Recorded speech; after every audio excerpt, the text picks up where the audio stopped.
একবার এক master carpenter ছিলেন, যিনি প্রতিদিন নতুন নতুন ফার্নিচার তৈরি করতেন। একদিন এক তরুণ ছেলে তার কাছে আসলো প্রশিক্ষণ নেওয়ার জন্য।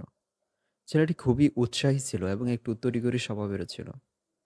ছেলেটি তারপর প্রথম দিন জয়েন করার পর মাস্টার তাকে একটা হাতুড়ি দিয়ে বলল, তুমি এটা দিয়ে আমাকে সাহায্য করবে এবং এই হাতুড়ি দিয়ে যেসব কাজ করা সম্ভব সেগুলো করবে। কিন্তু ছেলেটির মুখ একটু অন্ধকার হয়ে গেল। ছেলেটি ভাবলো, সামান্য হাতুড়ি দিয়ে আমি কি কাজ করব?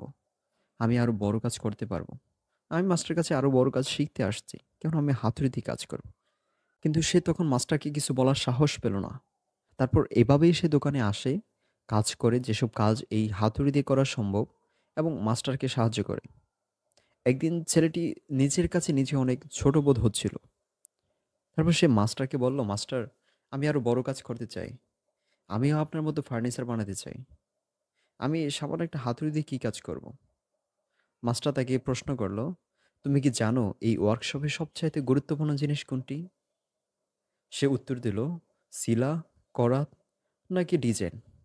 মাস্টার তাকে বলল, না, একটিও না। আমাদের এই ওয়ার্কশপের সবচাইতে গুরুত্বপূর্ণ জিনিস হচ্ছে হাতুড়ি। হাতুড়ি ছাড়া কোনো ফার্নিচার দাঁড় করানো সম্ভব না। পেজ ছাড়া তো কোনো ফার্নিচার দাঁড়ায় না। তুমিও তেমন। তোমার ফাউন্ডেশন না থাকলে তুমি ভবিষ্যতে সফলভাবে কোনো কাজ করতে পারবা না। ছেলেটি বুঝতে পারল, ছোট কাজ মানে কম গুরুত্বপূর্ণ নয়। বড় কাজ শিখতে হলে আগে ছোট কাজে পারফেক্ট হতে হয়। তারপর মাস্টার ছেলেটিকে বলল, তুমি প্রতিদিন যা করছো সেটা ব্যর্থ নয়। দেখবে একদিন এই ছোট হাতুড়ির কাজই তোমার সর্বশ্রেষ্ঠ শক্তি হয়ে দাঁড়াবে। মাসখানেক পর ছেলেটি এক্সপার্ট হয়ে গেল।